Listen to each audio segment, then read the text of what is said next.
Na primavera do ano 18, abril, maio, bueno, eu estaba preparando exámenes de segundo cuatrimestre e chamoume un día a miña mai, dixo, mira, que me enterei de que andan buscando xente para facer o papel de brigadista na película, xa houve algún casting, pero non lles encaixou naide no que andan buscando. Se queres, mira, mañá hai un casting en Navia, anímate que igual te collen e tal e cual. Cabo uns días a min chamaronme, chamoume Oliver e dixo que comigo contaban, pero que co outro rapaz non lles encaixaba no que buscaban e non contaban con el, vai.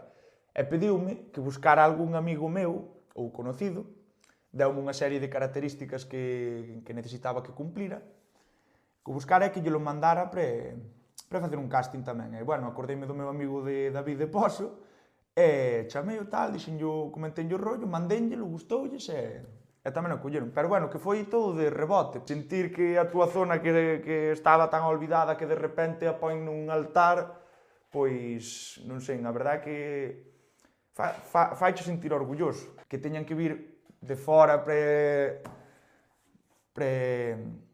darlle valor ao que temos, pois é un pouco triste, a verdade.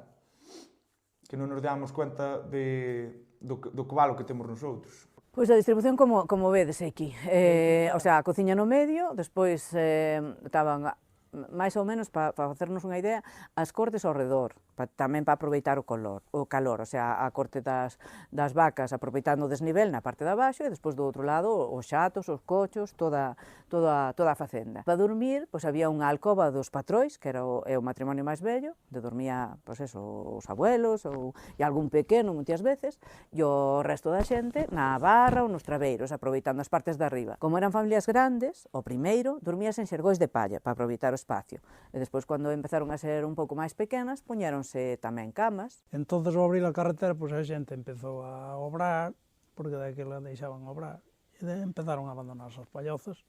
Uns iban os outros, a axudarlle a que, o outro, e así andaba todo o mundo. Nin había trigo, nin había filetes, nin había nada, nada máis que centeo e toucín e pan, e patacas. E a vivir.